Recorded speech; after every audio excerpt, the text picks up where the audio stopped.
Welcome to The Fight on Matrix Midwest with Randy Carricker. Hi kids, welcome to the show. Great to have you with us. A lot coming up. The World Cup reaches a thrilling conclusion. I'll give you the latest on the Cardinal minor league system and a trip around the horn with news and notes from Major League Baseball. But first, it's time for Quick Hits, and they're sponsored by St. Luke's. The Cardinals came out of the break losing 2 of 3 in Arizona, and when it happened, it was primarily because of the bullpen. Yesterday, the Cardinals grabbed a 7-0 lead. Andre Pallante got to the 6th inning and allowed a double, an RBI single, and another hit. Then Pallante walked Gerardo Perdomo, got Corbin Carroll to fly out, and walked Gabe Marino. So he couldn't stand prosperity. Then a bases-loaded walk by Ryan Stanek. In the 8th, Nolan Arenado with a game-tying home run. On Friday, Luis Gastelum had made it a little too close for comfort with his 8th inning, where he allowed 2 runs. And here's a big problem for the Cardinals. Yes, the bullpen. A good stat from Chip Carey yesterday on the Cardinal broadcast. In 509 innings, Cardinal starters have issued 164 walks. 509 innings for the starters, 164 walks. In 366 innings, 143 less innings, the bullpen has issued 2 more walks, 166. The last thing you can have is relief pitchers walking guys, and that's a problem the Cardinals will have to solve before they become great. And there are some guys in the minors that they're going to try and relieve. Gastelum is already here. They used Bryson Motts out of the bullpen in Memphis this weekend. So there are things out there that the Cardinals can do, but when you have people walking hitters and they are getting on base and then ultimately scoring, that's going to cause you to blow a 7-0 lead, which is exactly what happened in Arizona. Nothing a manager can do about that. You can make the right move and it doesn't work, and if your relievers are walking people, there's nothing a manager can do about that. The Blues signed forward Connor McMichael to a 6-year contract with an annual AAV of $6.75 million. The Blues now have 6 core players signed through 2030, 2031. McMichael, along with fellow newcomer Mason McTavish, plus Robert Thomas, Pavel Buchnevich, Dylan Holloway, and Philip Broberg. Colton Parayko is signed through the previous year, 2030. While the Blues' top 2 paid players, Thomas and Broberg, make just over $16 million between them, the Blackhawks gave Connor Bedard a 5-year deal for $15 million a year. Over the weekend, that made him the 3rd highest paid player in hockey. 3rd highest paid player in hockey. Is Connor Bedard the 3rd best player in hockey? I don't think so, but I don't think Leo Carlsson is the best either, and he's the highest paid player in the game. The Hawks also just gave Bowen Byram a long-term deal worth $12.5 million a year. That's $27.5 million a year for Chicago's top 2 players. The Blues' top 3 players make a little over $24 million. The Blues' cap management is good. Chicago's, so far, not so much. And, oh, by the way, it'll be interesting to see what Connor Bedard becomes. He's been a very good player, but he hasn't been great. Hasn't been a point-a-game guy yet. He's kind of like Robert Thomas that scores a few more goals. But they haven't surrounded him with talent like the Blues have with Thomas either. But I wonder if Bedard can ever live up to that $15 million a year. I get that he was the first pick in the draft, and that's what they had to give him because of where he went in the draft. But I wonder if Connor Bedard is going to lift Chicago to the heights that Jonathan Toews and Patrick Kane lifted them. I kind of doubt it because that front office is not very bright in terms of the way they're signing hockey players. All right, let's talk World Cup. What a thrilling championship game. A dominant performance by Spain in a 1-0 win over Argentina in OT. Spain had 2 goals wiped out, too. Nico Williams' goal early in extra time. He slotted a shot into the net, which initially appeared to break the scoreless tie. However, referee Slavko Vincic disallowed the strike, ruling that Mikel Merino had fouled Nicolas Otamendi by stepping on his foot in the box during the buildup. Then Spain did score. Ferran Torres scoring the only goal for Spain in the 106th minute, and Torres' goal stood up as the winner. It looked like he was going to score another one, too. Later in extra time, he fired a home what appeared to be a second goal to seal the victory. That goal was also called back, this time ruled for offsides, kind of like the NHL playoffs. A lot more offsides during the World Cup than we see in ordinary soccer. But Spain wound up dominating, and they needed only 1. They had 12 shots on goal. Argentina had none. 0. Nada. Zilch. That's like an NFL team not allowing the opposition to cross midfield. It's like a no-hitter in baseball. Just crazy dominance by the Spaniards. Congratulations to them. And what a shame for Lionel Messi, who has had such a great career. And I know he's taking a lot of heat today. Hey, there's a whole team that didn't get a shot on goal. It wasn't just Messi. And they ran into a team that deservedly was number one. And Argentina played a scrappy game. They played a physical game. I was texting with Jen Cease during the game, and exactly what happened was what she expected would happen, that Spain would just smother Messi and the Argentinians, and that's what they did. So Spain wins their second World Cup. Good for them. Hey, a couple of things happened with the Memphis Redbirds over the weekend. Lefty Quinn Matthews threw 6 innings of 3-hit, 1-run ball against Iowa. As Matthews struck out 4, he became the first AAA pitcher to record 100 strikeouts this season. For the year, Matthews has thrown in 85 innings. He has 101 Ks, but he has 49 walks. He does have a 3.39 ERA, so the walks don't kill him too much. Also, this might be informative. As we mentioned, Bryson Motts came out of the bullpen for the first time in his minor league career. Of course, he had come out of the bullpen here with the Cardinals, but the second time in his professional career that Motts has come out of the bullpen, with Jojo Romero on the IL with appendicitis and perhaps on the trade block too. The Cardinals could be trying to develop a lefty reliever, and that might be Motts. Also, Gerangelo St. got knocked around in yesterday's Memphis loss to Iowa. And on Saturday night, Josh Baez hit a grand slam, his 29th home run of the season.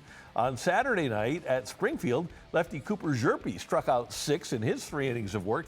He allowed 1 run on 2 hits. So there are good things happening with the Cardinal minor league system. By the way, over the weekend, Jim Bowden said that he expects that Josh Baez is going to be here, that we're going to have to live as fans with his strikeouts, but he is going to be a power source and a 5-tool player akin to what we're seeing from Jordan Walker and J.J. Weatherholt, just with more Ks. If you can get a guy that can hit, can hit for power, can run, steals bases, field and throw, you've got something. And with Baez eventually joining Walker and Weatherholt, the Cardinals will be ripe with young 5-tool players. That does not happen very often. All of the major golf tournaments are done for 2026, and Scottie Scheffler didn't get one. The world's #1 player was good enough to be in the hunt pretty much every time, but something always happened. This weekend, he just couldn't make putts on Saturday and Sunday. Yesterday, he told NBC it just didn't happen for him. You know, I don't know. I felt like I was kind of up against it this week. You know, I did some good stuff. I hit a lot of lips on the greens. I just wasn't able to hold the putts that I needed to. And then today, when I started making a run, ball on 13 ends up in a hole there off the side of the fairway. That cost me pretty much a full shot because I wasn't actually able to really move the ball from there. And then 14, I hit the tee shot the way I wanted to, just trickles into the bunker. And so those little things that go your way, I think when you're winning tournaments, didn't really happen for me today, outside of getting relief there on 17. So a little bit disappointed, but you know, it was one of those days where I for sure left it all out there and gave it a good run. So in the 4 majors, Scottie finished 2nd in the Masters, 14th in the PGA, and 4th in the U.S. Open and in the Open. Next up, the FedEx St. Jude Classic, and then in mid to late August, the BMW Championship right here in St. Louis, and Scheffler will be among the group. He is the #1 ranked player in the world. He is the #1 ranked player this year, so he's going to play in the BMW, and then he'll play for the championship in Eastlake in Atlanta. It'll be fun to have him here. And, oh, by the way, congratulations to Ryan Fox, the New Zealander, 39-year-old, who did win the Open. We had not heard of Ryan Fox before this weekend, but he hit a huge putt on 18 and was able to win his first major and, of course, his first Open in the process. Those are your quick hits, and they're sponsored by St. Luke's. Top-notch doctors in everything from heart health to orthopedics and more. Visit stlukes-stl.com today. Later in the show, we have a daily wager for you. Kind of a weird last couple of days. We'll tell you why, and then we'll have a bet for you today. But next up, we're going to take a trip around the horn. Storylines from Major League Baseball next here in The Fight.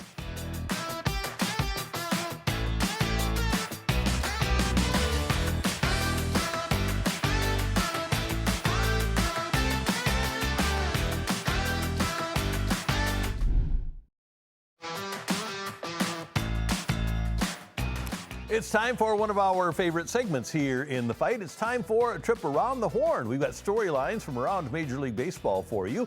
And we're going to start at first base with the Boston Red Sox, the red-hot Red Sox. Boston has won 13 in a row, and they've done it primarily with pitching. In the 13 games, they've allowed more than 3 runs just 3 times. One of those being Tampa Bay's 6-run outburst in Boston's 7-6 win on Saturday. In that time frame, Sonny Gray is 3-0 in 18 innings with a 1.50 ERA. Rookie Peyton Toll, 9 2/3 innings, a 0.93 ERA. They just lost Ranger Suarez to the IL, and Garrett Crochet has only started 6 games this season, but the pitching has been great lately. The best hitter for Boston has been Wilson Contreras. Wilson has been amazing. He's been their leader in homers and RBIs and OPS, but Wilyer Abreu has been fine as a fill-in piece during the suspension of Contreras. Abreu hit 2 home runs on Friday in their 11th consecutive win, then 2 more on Saturday. Abreu has 15 homers and 49 RBIs for Boston this year. He was acquired from Houston for Christian Vasquez on August 1st, 2022. Guess who the Red Sox GM that traded for him was? It was Chaim Bloom. Pretty good trade. And Boston is rolling. Trevor Story hurt. Garrett Crochet hurt. We mentioned Ranger Suarez now hurt. It's a really young team that is winning and has won 13 in a row now against really good teams. They swept the Yankees. They swept Tampa Bay over the course of the weekend. Look out for the Red Sox because they might buy at the deadline 2 weeks from today. They might wind up being even better than they are right now. All right, let's move to second base. And Dodgers catcher Will Smith hasn't played since June 5th due to an inflamed disc in his neck. And he has continued soreness in his neck while taking swings that led the team to shut him down for at least another week. Manager Dave Roberts said missing another month would represent the best-case scenario. That'd take us into mid to late August. What seemed like a mild bout of neck inflammation has now become an increasingly major concern for both Smith and the Dodgers. Roberts said this brief total shutdown period, quote, gives it a good chance to get all the inflammation out, the soreness out, the pain, increased flexibility, all of it.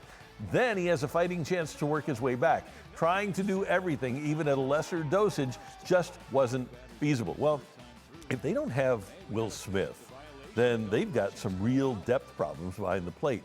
The LA Times' Bill Shaken writes that, quote, counting on Dalton Rushing to fill in is one thing, but relying on him as a starter for perhaps the rest of the season may not be in the Dodgers' best interest. Rushing hasn't been particularly good defensively, and his game management, quote, or lack thereof, unquote, led to some rather public conflict with Shohei Ohtani during an Ohtani start last month. That's a team loaded with young talent. That, if they decide Smith might not return, should show some interest in the Cardinals' Pedro Pages. Pages, a terrific defensive catcher. He would give them enough offense. He would be surrounded by great bats. If they don't have Will Smith, if I were in the Dodgers' shoes, Pedro Pages would be one of the guys that I would be interested in. And of course, they have Andy Pages, the all-star in center field. No relation, but if I'm the Dodgers and I'm looking for a good catcher and the Cardinals have Crooks and Herrera that it appears they're going to play, I think I would call the Cardinals and ask Chaim Bloom, hey, is Pedro Pages available? All right, now it's time for third base. And Milwaukee's Brandon Woodruff's 2026 season has come to an end, as the Brewers' right-hander told reporters that he's undergoing a capsule surgery on his throwing shoulder.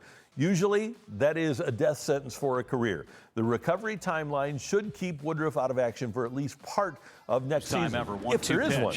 But he said he isn't planning to retire and that he will, quote, attack this rehab with the goal in mind of pitching again. There's never been a guy that's come back successfully from that capsule surgery. The more immediate issue for the Brewers is now losing Woodruff and how that impacts their rotation. Quinn Priester was also lost for 2026 due to thoracic outlet surgery, had to have a rib removed. And Kyle Harrison is on the 15-day DL with what appears to be some minor forearm tightness, though there's always some extra concern surrounding forearm-related injuries because many times that leads to Tommy John surgery. Even if Harrison is able to return in pretty short order, that leaves Milwaukee with a lack of certainty beyond he and Jacob Misiorowski, who missed the All-Star game and a start before the All-Star game because of arm fatigue. The Brewers did just trade for Lance McCullers Jr. from Houston. He's been injury-plagued for the last few years. Logan Henderson and Shane Drowan have pitched well in limited action this season, but if there's one team that should load up and try to go get Tarek Skubal from Detroit, and Detroit, by the way, is back in the playoff hunt. They might not want to trade Skubal, but if there's one team that should make the move to rent a player, it's the Milwaukee Brewers.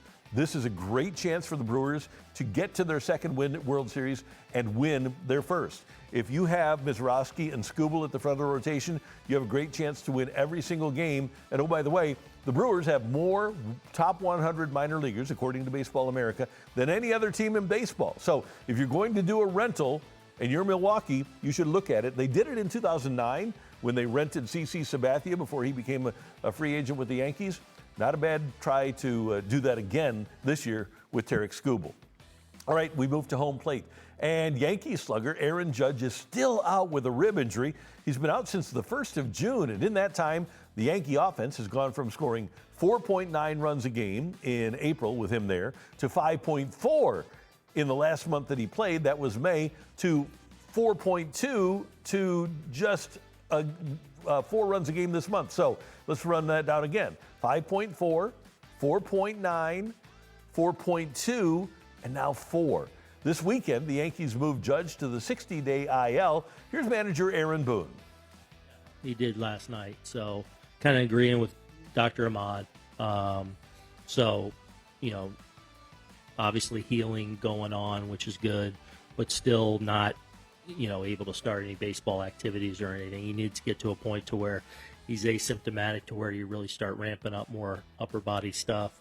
The good news is, the pain is subsiding somewhat over the last couple weeks and changing from that sharp to more of that dull. So hopefully he continues to improve there, and then we can start upping things. But so a little more that he'll be able to do now, but until it continues to heal a little bit more, we gotta be smart here. Did they say when they want to re-image it? Not sure. I'm sure like how he's feeling will determine a little bit, so I don't know when exactly that'll be. Okay, here's a question for you. How does a baseball player get such a severe rib injury? I get it in hockey. I get it in football. Can even get it to an extent in basketball. I don't know how a baseball player suffers a rib injury that keeps him out for more than 2 months, but it looks like that's what's going to happen to Aaron Judge, who's, by the way, a tough guy. Well, initially, Paul Goldschmidt was carrying the load, but after an 885 OPS in June, Goldie only has a 345 OPS in 10 games in July. With Giancarlo Stanton also on the IL, the Yankees don't have any right-handed hitting. So they need Judge back, or they need to make a deal for someone. Anybody who has a right-handed hitter available in baseball has a really valuable commodity. For whatever reason, it's hard to find right-handed power right now. And if you have an extra right-handed hitter just sitting around on the bench, there might be somebody that's willing to pay for that guy. And those teams include the Phillies, who are desperate to replace Adolis Garcia, and the Yankees, who may need to replace Aaron Judge. If you're a right-handed hitter, keep working on your craft. All right, that is our trip around the horn. Now time for a look at the sports weekend, and let's start with golf. We mentioned at the top of the show, 39-year-old Ryan Fox won the Open at Royal Birkdale. He hit a birdie putt on the 18th hole to win it. He passed Cameron Young, who fired a final round 64 and had the clubhouse lead for more than 2 hours until Fox hit his putt. He was outstanding on number 18. By the way, he was completely out of it on Thursday and Friday, had an unbelievable round on Saturday, and then obviously yesterday stepped up, and this is the putt to win it on 18 and give him his first Open and his first major championship. Congratulations to New Zealand's 39-year-old Ryan Fox, who etches his name into the record books over the course of the weekend. And let's talk a little soccer here in St. Louis. St. Louis City SC played their first game back after the World Cup break and built a 2-0 lead over Sporting KC. KC tied it, or equalized it, but then a KC handball led to a penalty shot that Edward Leuven buried at the 85th minute for the win. There it is, Leuven with the goal. St. Louis City SC now just 1 point out of a playoff spot. Who would have thought that? But Johan Demay's system is working, and of course getting Leuven back helps, and they're playing great, and it's a great place to be out at City SC games right now. All right, those are your weekend highlights. Coming up, we've got the list for you. Rory McIlroy hits a lot of drives that wind up on the green on par fours. We're going to bring you the best of those coming up next here in The Fight.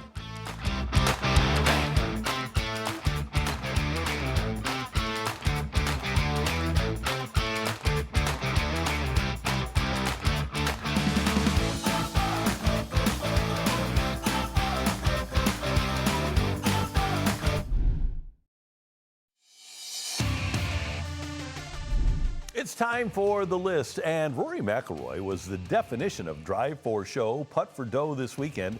He drove the green on par fours multiple times, but still finished in a tie for 40th at the Open because he didn't hit putts. Thursday at Royal Birkdale, he nailed this 415-yard par 4 ninth, and watch what this ball does. It is unbelievable to watch the power from a little fella. He's not a big man, but he generates unbelievable power and was able to drive it onto the green on Thursday. And then on Friday, same hole, he drives it again. Unbelievable. And here's the Friday one with the light blue shirt. And again, from over 400 yards, he's able to drive the green. Not only the precision with which he is able to hit shots with accuracy, but to nail the distance with the driver is pretty remarkable. And this has kind of become a thing with Rory. He specializes in driving par fours. So here is the list of his best driving of greens on par fours. And we're going to start with our number 6, November 6th, 2025, the Abu Dhabi Championship, a 394-yard par 4 10th at Yas Links in Abu Dhabi. Rory finished tied for second at minus 24 in the tournament. He would drive the green, but missed the putt. And this is amazing. Think about this, 394 yards, and look at where this shot lands. And he gets it close, but he doesn't hit the first putt. He doesn't get an eagle out of it. And not only does he not get an eagle, but the lack of the birdie causes him to finish second in the tournament. The winner finished at minus 25. Rory finished at minus 24 on this one. But man, look at that follow through and look at that drive. And he can actually see it all the way to the green. All right. Let's move to number 5. August 17th, 2025, the BMW Championship, which will be played here this year at Caves Valley outside of Baltimore. The 294-yard, it's a short par 4 11th. The final round over the water with those trees, and he does it with a 3-iron. And here it is, almost a hole in one again, over the water like we said, and unbelievable. He gets it over the cup, but he's not able to hit the putt coming back, and winds up with another birdie, even though he drove the green on a par 4. And he finished 3 under in 12th place in the tournament, 12 shots behind Scotty Scheffler. Great shot, but certainly one of the few that, well, Scotty hit a lot more. He didn't, not just a few, but Scotty hit a lot more, and Rory didn't even come close in the tournament. All right, number 4, let's go to February 22nd of 2020. During the time right before COVID. This is the World Golf Championships of Mexico Championship at the Club de Golf Chapultepec in Naucalpan, Japan, or Mexico. A 415-yard 12th hole, third round, and boom. And this is one of his best ever because there you see the accuracy, but look at the distance on 415 yards. Like they said, it started short of the green, but keeps rolling, rolling, rolling, and winds up pin high. Rory would miss the first putt again and get a birdie out of this. So he is definitely driving for show here, but not putting for dough enough. All right, that's a great one, though, down in Mexico in 2020. All right, this year, May 16th, 2026 at the PGA at Aronimink. And let's take a look at his third round shot from the 397-yard par 4 6th. And nobody else was driving this. As you can see, boom, Rory would get to the green this time and would birdie this one. He would fire a 66, his best round of the tournament, and finish tied for 7th overall. But look at that. Look where that is, and look at his ability. He's remarkable. So that was this year at the PGA at Aronimink, and he pounded it. All right, let's move on to number 2, and this is June 16th of 2024. This is the Arnold Palmer Invitational at Bay Hill. Nobody had ever driven this hole before. It's a par 4 10th. It's 401 yards. And Rory becomes the first to ever drive the green on this hole. He'd actually wind up again with a 2-putt birdie and not win the tournament. But he did something that nobody else had ever done in driving this 401-yard par 4. Some people don't even think of it. Some people are just laying up. Some people getting within 50 yards, 75 yards, 100 yards of the hole. He's driving it 400 and getting it to the hole, but never hitting the first putt. I guess he has a much better chance to eagle the hole if he is putting rather than chipping. But man, it is amazing to think that this often he drives the par fours, and he's done it 24 times in his career, but how rarely he comes up with the eagle putt. All right, there's got to be a number one, right? And I remember watching this. It happened March 23rd, 2023 at the Dell Technologies Match Play in Austin at the Austin Country Club, the last one of these that would ever be played. And it's at the 375-yard 18th. And he is taking on Denny McCarthy. He's one up in the second round of the match play. And watch where this putt or this shot lands. And this one does set him up if he wants to putt for a birdie. Or an eagle, rather. This sets him up. Now, again, 375 yards. It's in Austin. The ball is flying on this day, but he is going to just let it rip. As they say, he really hit send. Look how straight that is, right down the middle, and look to where this ball lands. Rolling, rolling, rolling, and it is to within 5 feet, wound up being 4 feet of the cup. Unreal. And Denny McCarthy, once they got there, and Rory and his caddy, they didn't know how close it was. And you'll see as they're walking up how they see the ball, and then they're going to start laughing because they're amazed at how close this drive was to the hole, 3.5 yards. McCarthy wound up conceding and wound up giving him that putt. Rory didn't even have to take the putt. So he did get an eagle, and he wound up winning that match, but he didn't win the match play tournament down in Austin, the last one of those ever played from 375 yards. And we do have an honorable mention because this one didn't make the green. It was June 12, 2022, and this is at the RBC Canadian Open, one of Rory's favorite tournaments, 416-yard par 4 10th. And he gets it so close. Look how close he gets it. And then he almost chips in for the eagle. Didn't have to putt this one, but this is how close he was to getting the eagle. A little frustrating there, but it would be great if he could hit some of those long putts. He sure can drive it, though. Rory, with all of those incredible drives of par fours and getting it on the green, and he did it twice this weekend. And here's the amazing thing, that he is able to drive it like that, and he winds up in 40th place in the tournament. It's pretty crazy. All right, that is the list, and we've got another great list for you coming up in our next show, so you want to be ready for that. It's going to be a lot of fun. But next up, we've got our daily wager. You want to stick around for that. We've got a great bet for you for tonight, and we're going to tell you what happened over the course of the weekend, which was not great for us with the daily wager. And then let's make sure that you get a chance to check out what else we have coming on later in the show. But the daily wager is next here in The Fight. Hey guys, let's make sure that we take care of our heart. You know, I had a cardiac event many years ago and went to St. Luke's to get it fixed, and I still go there. As a matter of fact, I have an appointment with my cardiologist, Dr. Rinder, on Thursday of this week. And there are many reasons to go. I know when I go to St. Luke's, they're going to treat me like a friend, like a human being, with warmth and caring and compassion. You'll never be treated in a cold, standoffish manner at St. Luke's. You'll never be treated like a number. Did you know that St. Luke's has been named number 3 in the nation by Modern Healthcare's 50 top cardiovascular hospitals, earning one of the highest distinctions for cardiovascular care in the United States? St. Luke's is also the only hospital in Missouri to receive this prestigious national recognition.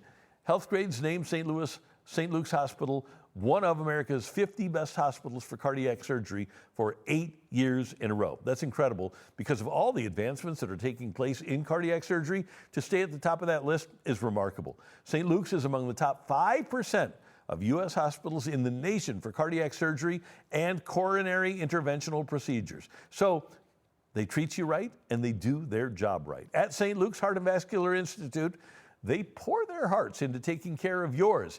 Give them a call today, 314-205-6801, or just hop on the web and find your doctor at stlukes-stl.com for world-class compassionate treatment. It's St. Luke's.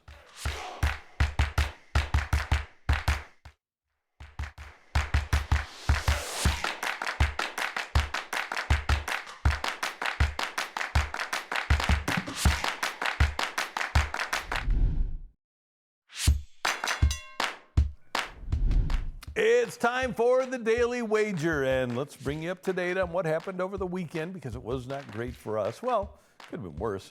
All right, so we had a parlay that DraftKings had put together with Scotty Scheffler finishing in the top 5. Check. Bryson DeChambeau to finish in the top 20. Check.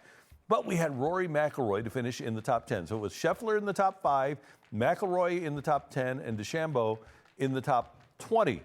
Well, Rory ruined it for us. He finished 40th and cost us money, a lot of money, because that was like at plus 345 or something like that. We also had Paige Beckers of the Dallas Wings to score 25 points against the New York Liberty, but that game was postponed because of travel problems for the Liberty, so no bet there. All right, time for our Daily Wager here, and the red-hot Boston Red Sox, we told you about them earlier in the show.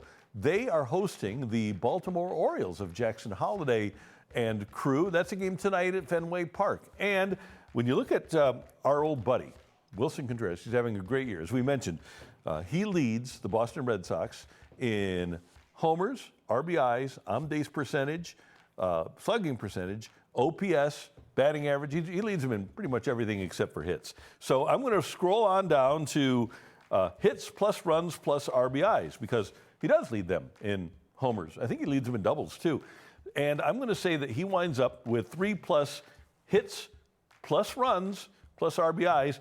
Wilson is plus 140 in that category. So I'm going to go with Wilson Contreras, 3+ hits plus runs plus RBIs. And we're going to put $100 on this. And let's see what we can get out of it when we do. We will get a payout of $240 when Wilson gets us those 3 hits plus runs plus RBIs. Keep an eye on Wilson Contreras against Baltimore tonight. He can earn us money here in the fight. All right, that is today's Daily Wager. Coming up, we have today's fun fact, which is always a fun fact. We've got story time with Uncle Randy. We're going to pick a decade and a sport, and we're going to have that for you. And we've got Today in Sports History, which is a great one. It's coming up next here in the fight.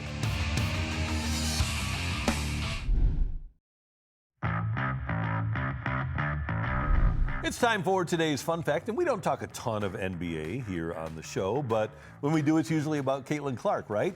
Well, here's a Caitlin Clark fun fact.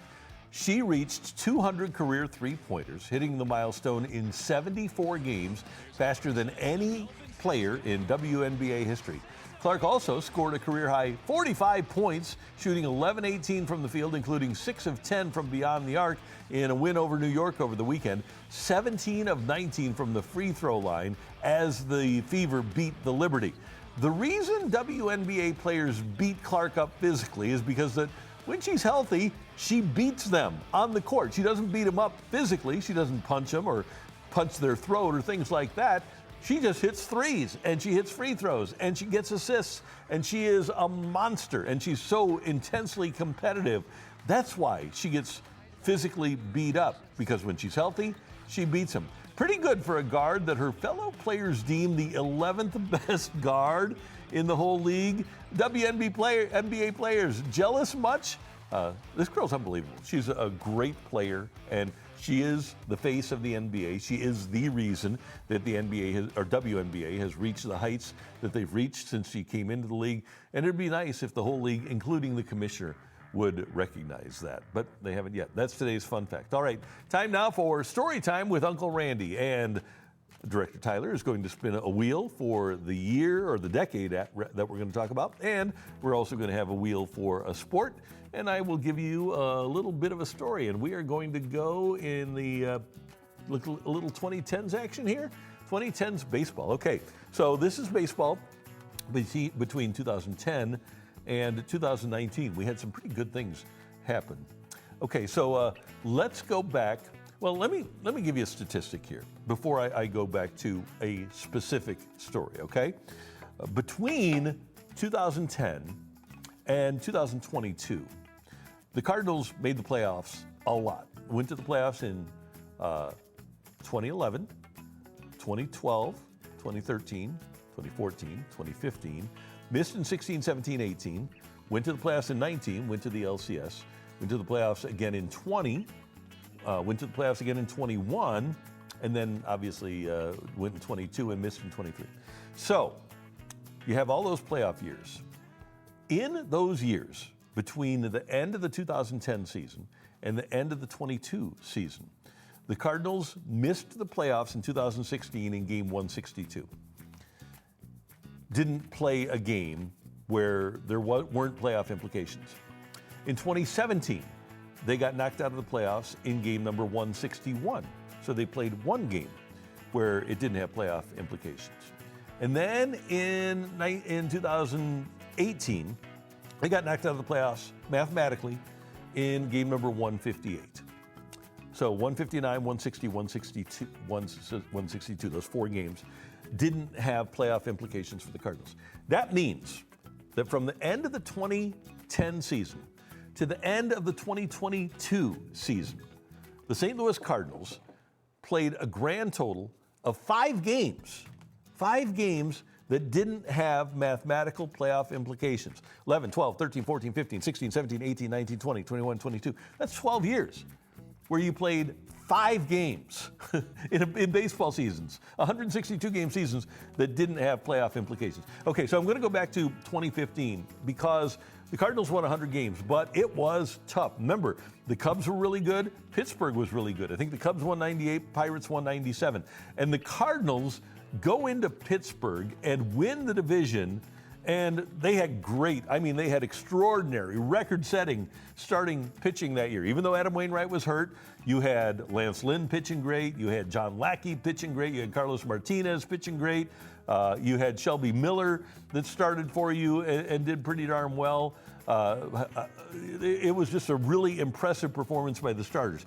But they get to Pittsburgh to clinch the division in September, and Tyler Lyons gets the start and pitches brilliantly for the Cardinals against the Pirates, and the Cardinals are able to win the division in 2015, a 100-win season for the club.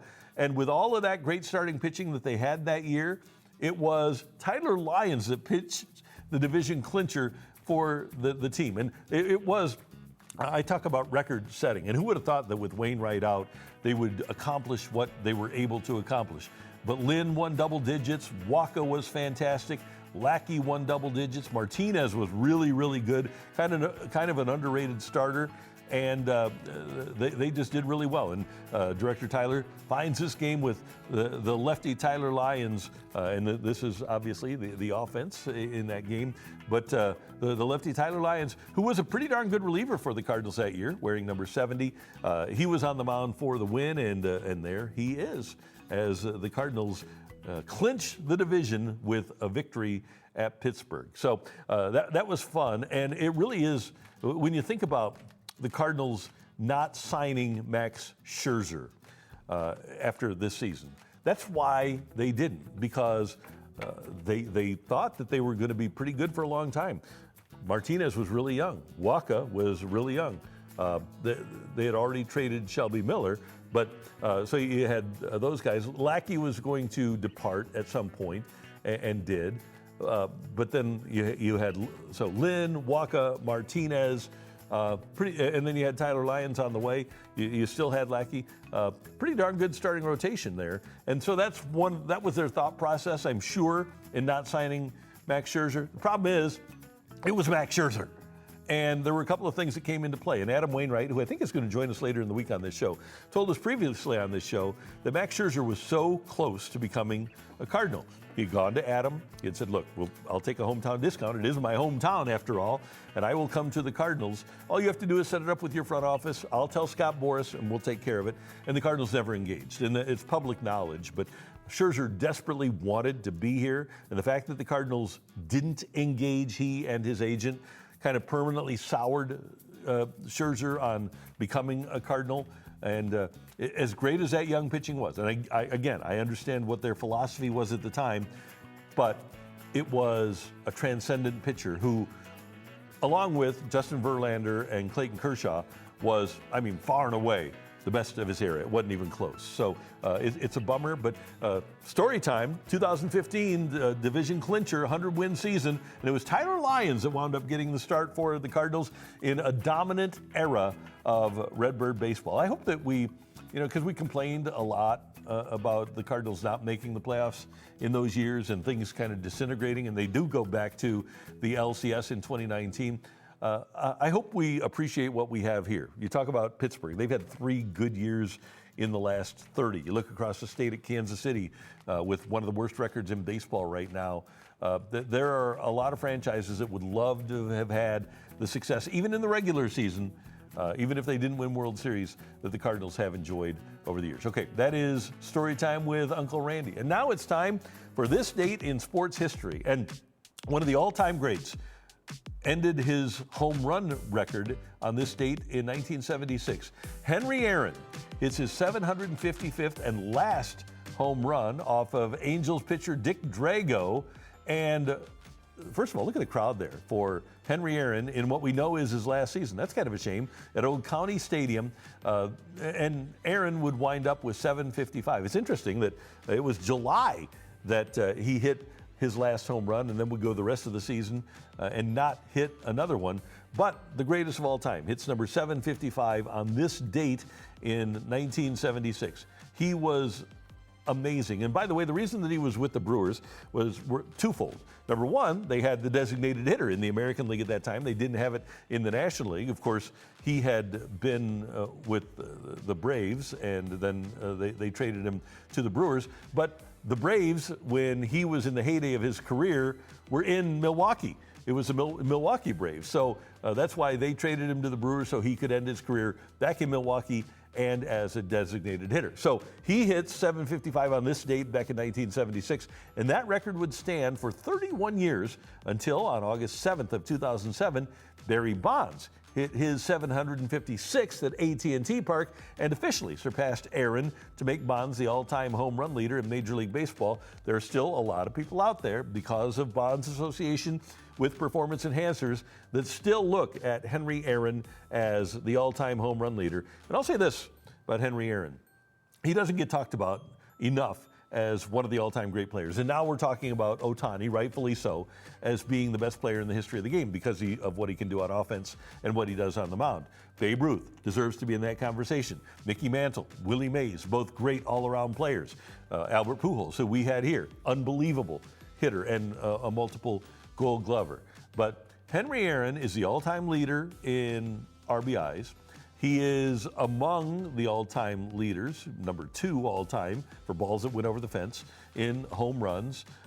He had more hits than anybody except for 2 or 3 players in the history of the game.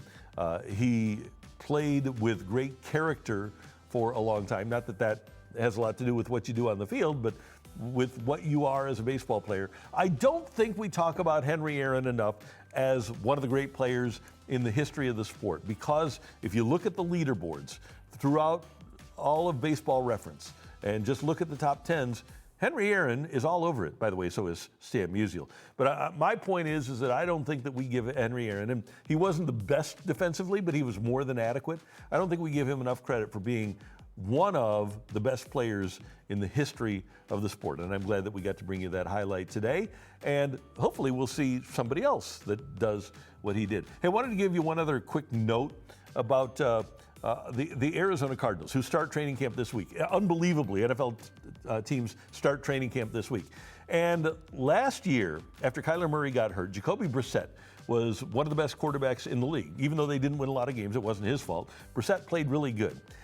Really well. And he wants to have a contract that gives him more than his backup, Gardner Minshew. And the Cardinals are arguing with Jacoby Brissett over literally $2 million in the NFL. And I'm a Cardinal fan, but come on. You have to take care of your quarterback and a guy that everybody on that team looks at as the leader. It's egregious, it's outrageous, it's preposterous that the Cardinals are having a contract dispute with their starting quarterback. And I'm trying to think of when's the last time an NFL team had a contract dispute with their quarterback that led to him not participating in training camp. It's unbelievable how dysfunctional that organization is. By the way, their chief scout suspended over the weekend for gambling, but you just cannot have. Come on, Michael Bidwell, be better. You cannot have an argument over a contract with your starting quarterback.